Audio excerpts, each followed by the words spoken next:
नमस्कार। प्रस्तुत है रविंद्रनाथ टैगोर जी की लिखी कहानी दहेज।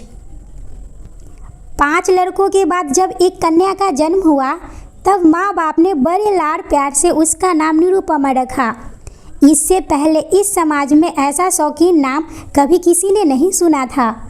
प्रायः देवी देवताओं के नाम ही प्रचलित थे। गणेश, कार्तिकेय, पार्वती इसके उदाहरण हैं। अब निरुपमा के विवाह की बातचीत चल रही है। उसके पिता रामसुंदर मित्र ने बड़ी खोज की, लेकिन मनपसंद वर कैसे भी नहीं मिला। अंत में एक बड़े राय बहादुर के घर के इकलौते लड़के को खोज निकाला। उक्त राय बहादुर के पैतृक जमीन जायदाद बहुत कम रह गई है। घर पर तो खानदान ही था ना। वर पक्ष ने दहेज में 10,000 की रकम और अनेक प्रकार की दान सामग्री की मांग की। रामसुंदर बिना सोचे विचारे ही राजी हो गए। ऐसे पात्र को कैसे भी छोड़ा नहीं जा सकता। कैसे भी रुपयों की व्यवस्था नहीं हो पा रही है। गिरवी रखकर, बेचकर बहुत कोशिशों के बावजूद भी 6-7 हजार रुपये बाकी रह ही गए। इधर विवाह का दिन करीब आ रहा है। आखिरकार विवाह के दिन आ ही पहुंचा। एक आदमी अधिक ब्याज पर बाकी रुपए उधार देने को तैयार हो गया, लेकिन ऐन मौके पर वह भी गैर हाजिर रहा। विवाह मंडप में भारी हलचल मच गई। रामसुंदर ने हमारे राय बहादुर से हाथ पैर जोड़कर कहा, शुभ काम संपन्न हो जाने दे, मैं रुपए अवश्य ही अदा कर दूंगा। राय बहादुर बोले, रुपए मिले बिना वर को मंडप में नहीं लाया जाएगा। इस दुर्घटना के कारण अंतःपुर में रोना धोना मच गया। इस बड़ी विपत्ति का जो मूल कारण है वह विवाह की लाल चोली साड़ी पहने, गहना पहने, माथे पर चंदन चुपड़े चुप बैठी है। भावी ससुर कुल के प्रति उसमें बड़ी भारी भक्ति या अनुराग उत्पन्न हो रहा हो, ऐसा नहीं कह सकते। इस बीच एक सुविधा हो गई। सहसा ही वर अपने पितृदेव के प्रति बेअदब हो गया। पिता से कह बैठा, खरीद फरोख्त मोल भाव की बात मैं नहीं समझता। विवाह करने आया हूँ, विवाह करके ही लौटूंगा। पिता ने जिस किसी को सामने पाया दसी से बोले, देख रहे हैं ना आजकल के लड़कों का आचरण। 2-1 बुजुर्ग लोग थे, उन्होंने कहा, शास्त्र शिक्षा नीति शिक्षा तो बिल्कुल नहीं रही, इसी से तो ऐसा है।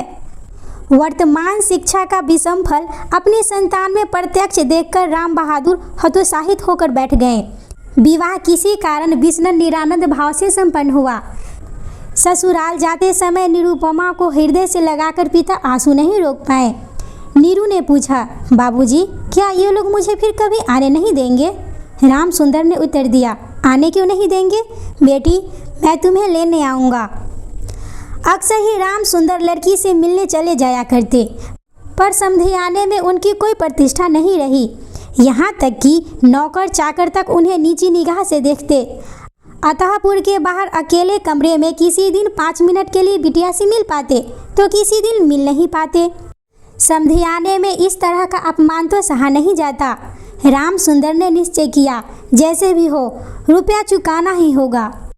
लेकिन कर्ज का जितना बोझ अभी कंधे पर था वही संभाले नहीं संभल रहा। खर्च में बेहद कटौती करनी पड़ेगी। कर्जदार की आंख से बचने के लिए हमेशा कई तरह के हीन कौशल अपनाने पड़ते हैं।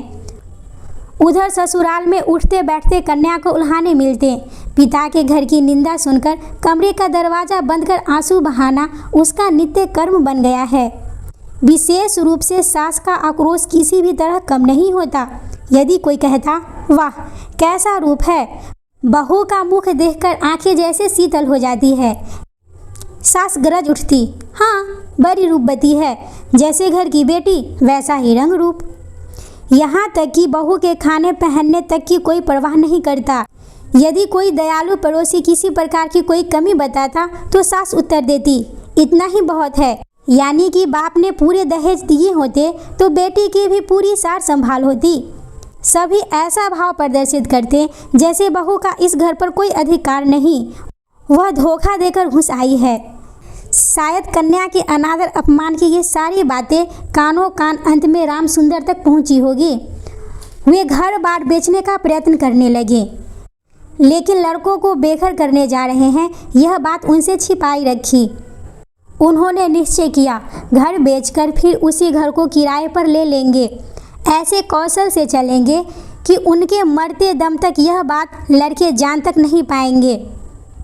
लेकिन लड़के जान गए। सब आकर रोने चिल्लाने लगे, खासकर बड़े तीनों शादीशुदा लड़के, जिनमें से किसी किसी की संतानें भी हैं। उनकी सहमति बड़ी महत्वपूर्ण थी। घर की बिक्री स्थगित रही।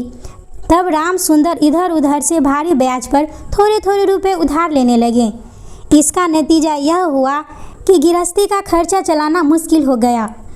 नीरू पिता का मुख देखकर सब कुछ समझ गई। वृद्ध के पके केस, सूखा चेहरा और सदा संकुचित भाव में दन्ने और सुनिश्चितता प्रकट हो आई। कन्या के आगे जब पिता अपराधी है तब वह अपराध अनुपात क्या छिप सकता है। जब समधियाने की अनुमति से क्षण भर के लिए कन्या से साक्षात्कार होता तब पिता की छाती कैसे फट रही होती, यह उनकी हंसी देखकर ही अनुमान हो जाता है। नीरू उस व्यवस्थित प्रीत हृदय को सांत्वना देने, कुछ देने के लिए मायके जाने को अत्यंत अधीर हो उठी। वह पिता का मलान मुख देखकर अब दूर नहीं रह सकती थी। एक दिन राम सुंदर से बोली, बाबूजी, मुझे एक बार घर ले चलो। राम सुंदर ने कहा, अच्छा, किंतु उनका कोई जोर नहीं। अपनी पुत्री पर पिता का जो स्वाभाविक अधिकार होता है वह जैसे दहेज के रुपयों के बदले गिरवी रख दिया गया हो। यहाँ तक कि अत्यंत संकोच के साथ पुत्री से मुलाकात की भीख मांगनी होती और उसमें कभी कभी निराश होने पर भी दूसरी बार कुछ कहने का मुख नहीं रहता। किंतु पुत्री के स्वयं मायके आना चाहने पर पिता उसे ना लाकर कैसे रह सकता है। इसीलिए समधी के पास इस आशय की अर्जी पेश करने से पहले राम सुंदर ने कितनी दीनता, कितने अपमान, कितने नुकसान सहकर जो 3000 रुपये संग्रह किए, उस इतिहास का गोपनीय रहना ही भला है। वे कुछ नोटों को रुमाल में लपेट चादर में बांधकर समधी के निकट जा बैठे। पहले हंसते हुए मोहल्ले की चर्चा छेड़ी। हरे कृष्ण के घर में बड़ी भारी चोरी हो गई। उसका आद्योपांत विवरण कह सुनाया। नवीन माधव और राधा माधव दोनों भाइयों की तुलना करते हुए राधा माधव की विद्या बुद्धि स्वभाव की प्रशंसा की और नवीन माधव की निंदा की। शहर में नए नए रोग का आगमन हुआ। उस विषय में अनेक अजीबो गरीब आलोचनाएं की। अंत में हुक्का जमीन पर रखते हुए बातों ही बातों में बोले, अरे हाँ समधी जी, दरअसल वो रुपए तो बाकी रह गए हैं। रोज ही सोचता हूँ आते हुए कुछ साथ लेता आऊँ, लेकिन समय पर ध्यान ही नहीं जाता। अरे भाई, बूढ़ा जो हो गया हूँ। ऐसी एक लंबी भूमिका बांधते हुए अस्थि पिंजर की 3 अस्थियों के समान 3 नोटों को अत्यंत सहज भाव से, अत्यंत लापरवाही से बाहर निकाला। केवल 3000 के नोटों को देखकर राय बहादुर ने ठहाका लगाया। बोले, रहने दीजिए समधी जी, इनकी हमें जरूरत नहीं। एक प्रचलित ऐसी कहावत का उल्लेख करते हुए बोले, छोटी सी बात के लिए वो हाथों को बदबूदार नहीं करना चाहते। ऐसी घटना के बाद कन्या को घर ले जाने का प्रस्ताव कोई जवान पर नहीं ला सकता था। केवल राम सुंदर ही थे जिन्होंने सोचा, यह सब रिश्तेदारी का संकोच अब मुझे शोभा नहीं देता। मरमाहत हो काफ़ी देर चुप रहने के बाद अंत में मृदु स्वर में बात चलाई। बहादुर ने बिना कोई कारण जताते हुए कहा, यह अभी नहीं होगा, और यह कहते हुए वे काम के बहाने उठकर चले गए। राम सुंदर पुत्री को मुंह ना दिखाकर कांपते हाथों उन कुछ नोटों को चादर की खूंट में बांधकर घर लौट आए।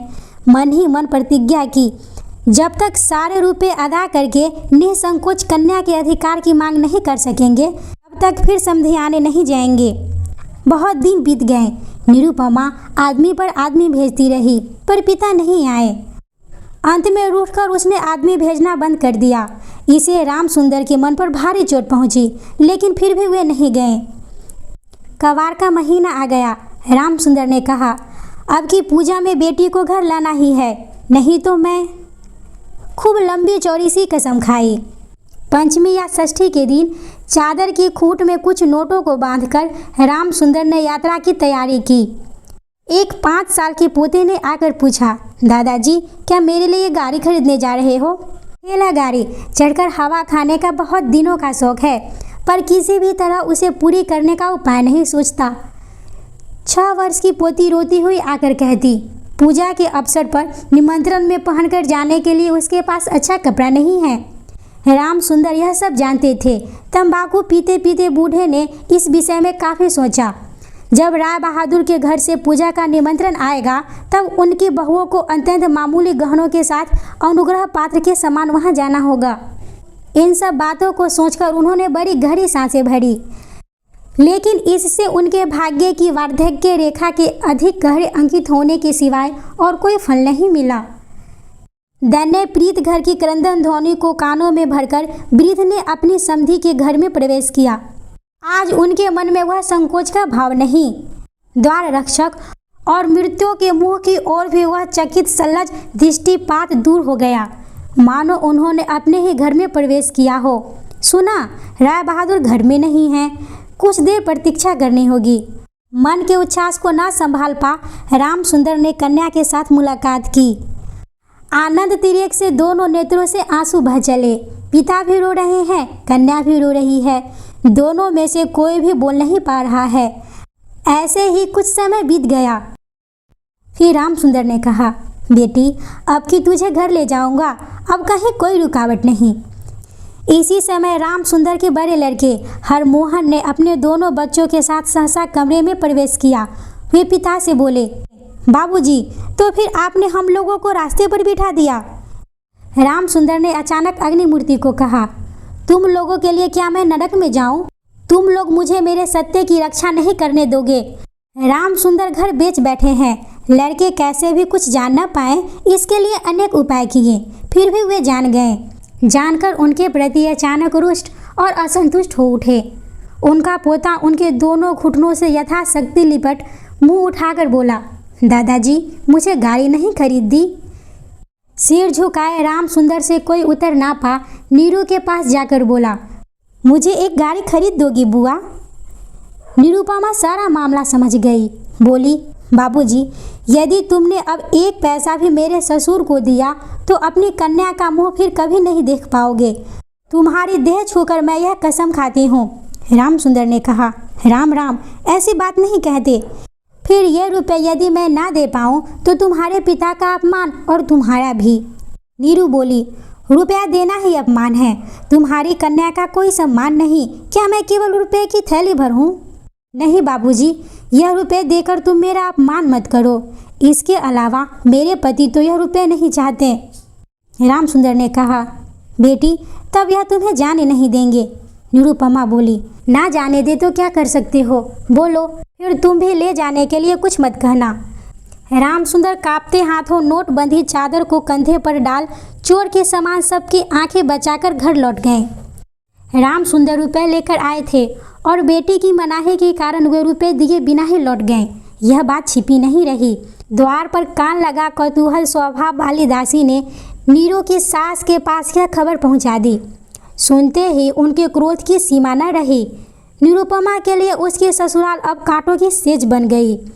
इधर उसके पति विवाह के थोड़े दिनों बाद ही डिप्टी मजिस्ट्रेट होकर किसी दूसरे शहर में चले गए थे। कहीं संग के दोस्त से नीरू को कुछ शिक्षा न मिले, इसी बहाने अब मायके के रिश्तेदारों से मुलाकात की बिल्कुल मनाही हो गई थी। इसी समय नीरू अत्यंत कठिन रोग से पीड़ित हो गई, पर इसके लिए उसकी सास को पूरी तरह से दोषी नहीं ठहराया जा सकता। अपने शरीर के प्रति वह अत्यंत लापरवाही बरत रही थी। कार्तिक महीने की ओस में रात भर सिरहाने का द्वार खुला रखती, जाड़े के दिनों में देह पर कपड़ा नहीं रखती, खाने पीने में कोई नियम नहीं बनाती। दासियाँ जब अक्सर भोजन लाना भूल जाती तब एक बार भी मुंह खोलकर उन्हें स्मरण नहीं दिलाती। वह पराये घर में दास दासी की तरह स्वामी स्वामिनी के अनुग्रह पर निर्भर हो रही है। यह संस्कार उसके मन में बदमूल हो रहा था, लेकिन इस प्रकार का भाव भी सास को सहे नहीं था। यदि भोजन के प्रति बहू की किसी प्रकार की लापरवाही देखती तो सास कह उठती, नवाब घर की बेटी है ना, गरीब घर का अन्न इसके मुंह में रुचता नहीं। फिर कभी कहती, एक बार देखो तो कैसे बुरी शकल बना रखी है, दिन ब दिन जैसे सूखी लकड़ी जैसी हुई जा रही है। जब रोग गंभीर होता गया तब सास बोली, यह सब इसके नखरे हैं। आखिर एक दिन नीरू ने अत्यंत विनयपूर्वक सास से कहा, माँ, मैं एक बार अपने बाबूजी और भाइयों को देखूंगी। सास बोली, यह मायके जाने का बहाना है। कहने का कोई विश्वास नहीं करेगा। जिस दिन संध्या के समय नीरू की सांसें उखड़ने लगी, उसी दिन पहली बार डॉक्टर ने उसे देखा था और उस दिन ही डॉक्टर के देखने का अंत भी हो गया। घर की बड़ी बहू मरी। खूब धूमधाम से अंत्येष्टि क्रिया संपन्न हुई। जिले में प्रतिमा विसर्जन समारोह के बारे में राय चौधरियों की जैसी बड़ी लोक प्रसिद्धि है। बड़ी बहू की अंत्येष्टि संबंधी राय बहादुरों की बहुत कुछ वैसे ही ख्याति फैल गई। ऐसी चंदन काठी की चिता इस इलाके में कभी किसी ने नहीं देखी। ऐसे समारोह का श्राद्ध अनुष्ठान भी केवल राय बहादुर के घर में ही संभव था। सुना जाता है इससे उनके ऊपर कुछ कर्ज भी हो गया। राम सुंदर को सांत्वना देते समय उनकी बेटी की कैसे महासमारोह के बीच मृत्यु हुई, सभी ने उसका बड़ा विस्तृत वर्णन किया। इधर डिप्टी मजिस्ट्रेट का पत्र पहुंचा। मैंने यहाँ सारा बंदोबस्त कर लिया है, इसीलिए मेरी पत्नी को फौरन यहाँ भेज दें। राय बहादुर की श्रीमती ने लिखा, बेटा हमने तुम्हारे लिए एक दूसरी लड़की का रिश्ता तय किया है, इसीलिए छुट्टी लेकर फौरन आओ। इस बार 20,000 का दहेज और हाथों हाथ अदायगी।